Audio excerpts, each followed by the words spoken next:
ಸಂಬಂಧಿಸಿದ ನೂರಾರು ಘಟನೆಗಳು ನೆನಪಿಗೆ ಬರುತ್ತದೆ. 9ನೇ ತರಗತಿಯ ವಿದ್ಯಾರ್ಥಿಗಳಾದ ನಾವು ಹೊಯ್ಸಳ ಸಾಮ್ರಾಜ್ಯದ ಪ್ರಜೆಗಳ ನಿಷ್ಠೆ ಹೇಗಿತ್ತೆಂಬುದನ್ನು ಕಿರುಪ್ರಹಸನದ ಮೂಲಕ ತೋರಿಸಲಿದ್ದೇವೆ. ನೋಡಿ, ಸವಿಯೋಣ ಬನ್ನಿ. ಏನ್ರಪ್ಪ ದೈವದವರು, ಏನ್ ಹೇಳ್ತೀರಾ ಹೇಳ್ರಿ. ಹೇಳ್ತಾರ ಇವತ್ತಿನ ವಿಚಾರ. ಇವತ್ತು ನಮ್ಮೂರಿನಲ್ಲಿ ಏನೇನ ಜೀವನ ಇದೆಯೋ ಏನೋ. ಇವತ್ತಿನ ವಿಚಾರ ಬಹಳ ವಿಶೇಷ ಇದ್ದಾಗಿದೆ. ಇವತ್ತು ಊರಿನ ಜನ ಬಾಳ ಮಂದಿ ಸೇರ್ಯಾರ. ವಿಷಯ ಬಹಳ ಗಂಭೀರ ಆದ ಹಾಗಾದ್ರೆ. ಈ ಬೀರಣ್ಣ ಮತ್ತೆ ಈರಣ್ಣ ಮಧ್ಯೆ ಏನಾದ್ರೂ ಜಗಳ ಆಗಿದ್ಯಾ? ನೋಡಿ, ಈರಣ್ಣ ತನ್ನ ಹೊಲನ ಈರಣ್ಣನಿಗೆ 108 ಹೊನ್ನಿಗೆ ಕೊಟ್ಟಿದ್ದ 2 ವರ್ಷದ ನಿನ್ನೆ ದಿನ ಆತನು ಹೊಲದಲ್ಲಿ ಉಳುಮೆ ಮಾಡುವಾಗ 1 ಕೊಪ್ಪರಿಗೆ ಬಂಗಾರ ಸಿಕ್ತು. ಈಗ ಇಲ್ಲೈತೆ ನೋಡಿ, ಅದನ್ನು ಈರಣ್ಣ ಎತ್ತಿಕೊಂಡು ಹೋಗಿ ಪೂಜೆ ಮಾಡಿ ಬೀರಣ್ಣನ ಮನೆಗೆ ತಕ್ಕೊಂಡೋಗಿ, ತಕ್ಕಳಪ್ಪ ಇದು ನಿನ್ನ ಹೊಲದಾಗ ಸಿಕ್ತು, ಯಾರೋ ಪೂರ್ವಿಕರು ನಿನಗಾಗಿ ಇಟ್ಟಿದ್ರು ಅಂತ ಕಾಣಿಸುತ್ತೆ ಅಂದ. ಆದರೆ ಬೀರಣ್ಣ ಒಪ್ಲಿಲ್ಲ. ಅಲ್ಲನಪ್ಪ ಬೀರಣ್ಣ? ಹೌದು ಗೌಡಪ್ಪ, ಹೊಲ ಮಾರಿದ ಮ್ಯಾಗೆ, ಹಣ ಕೊಟ್ಟ ಮ್ಯಾಗೆ ಈ ನೆಲದ ಮೇಲೆ ನನಗೇನೈತೆ ಹಕ್ಕು? ಹೊಲ ಹೊನ್ನು 2 ಕೊಂಡುಕೊಂಡ ಈರಣ್ಣನ. ಅದಕ್ಕೆ ನಾನೊಪ್ಪಲ್ಲ ಗೌಡಪ್ಪ. ನಾನು ಹಣ ಕೊಟ್ಟಿದ್ದು ಮಣ್ಣಿಗೆ ಹೊರತು ಅದರಾಗಿನ ಹೊನ್ನಿಗಲ್ಲ. ಯಾಕೆ ಅಂತೀರಾ? ಈ ಹೊನ್ನು ಬೀರಣ್ಣನ ಪಿತ್ರಾರ್ಜಿತ ಆಸ್ತಿ. ಏನೋ ಕಷ್ಟ ಬಂತು ಅಂತ ನನಗೆ ಮಾರುವಾಗ ಅದರಾಗಿನ ಹೊನ್ನು ನಂದೇ ಅಂತ ಹೇಳಿರ್ಲಿಲ್ಲ. ಅಂದ್ಮೇಲೆ ಆ ಹೊನ್ನು ಬೀರಣ್ಣಂದೆ ತಾನೇ? ಅದೇನಾದದ್ದು? ತಂಬುದೊಗದೆ ಮೇಲೆ ಮತ್ತೆ ಎತ್ತಿ ಬಾಯ್ಗೆ ಹಾಕೊಳ್ಳೋ ಕೆಟ್ಟತನ ಬ್ಯಾಡ. ಹೊಲದಲ್ಲಿ ಸಿಕ್ಕಿದ್ದೆಲ್ಲ ಕೊಂಡುಕೊಂಡ ಈರಣ್ಣಂದೆ. ಅವನು ಒಪ್ಪುಕೊಳ್ಳೋ ಹಂಗ ಮಾಡಿ ಉಪಕಾರ ಮಾಡಬೇಕು ದೈವದಲ್ಲಿ.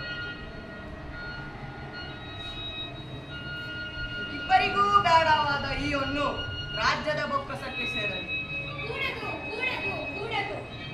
ನೀವು ಯಾರೇ ಆಗಿರಿ, ಆದರೆ ಈ ಹೊನ್ನು ರಾಜ್ಯದ ಬೊಕ್ಕಸಕ್ಕೆ ಸೇರಬಾರದೊಂದಿರಲ್ಲ. ಯಾಕೆ?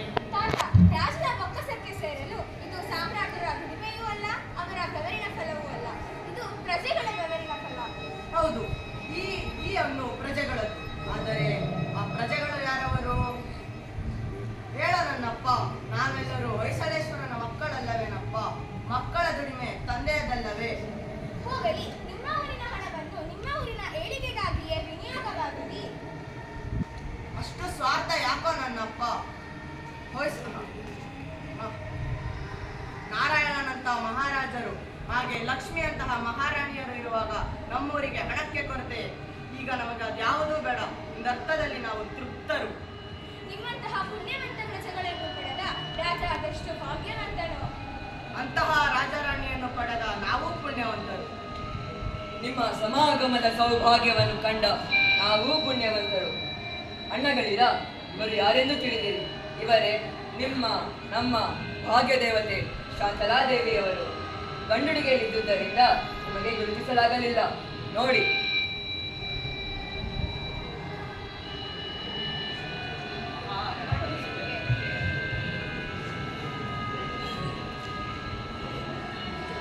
ಅಣ್ಣಗಳಿರ, ತಾಯಂದಿರ, ಈ ಹೊನ್ನನ್ನು ನಾನು ನೇರವಾಗಿ ರಾಜ್ಯದ ಕೋಶಕ್ಕೆ ಸೇರಿಸುವುದಿಲ್ಲ. ಈ ಹೊನ್ನನ್ನು ರಾಜಧಾನಿ ದ್ವಾರಸಮುದ್ರದಲ್ಲಿ ಅವಳಿ ದೇಗುಲಗಳನ್ನು ಕಟ್ಟಲು ವಿನಿಯೋಗ ಮಾಡೋಣ. ಆದರೆ ಆ ದೇಗುಲಗಳನ್ನು ಶ್ರೀ ಏಕಮಲ್ಲ ನಾಯಕರ ಹೆಸರಿನಲ್ಲಿಯೇ ಕಟ್ಟೋಣ. ಅಯ್ಯೋ ತಾಯಿ, ಮಹಾರಾಣಿಯವರಿಗೆ ಜಯವಾಗಲಿ, ಯುವರಾಜವರಿಗೆ ಜಯವಾಗಲಿ, ಹೊಯ್ಸಳೇಶ್ವರರಿಗೆ ಜಯವಾಗಲಿ. ಧನ್ಯವಾದ.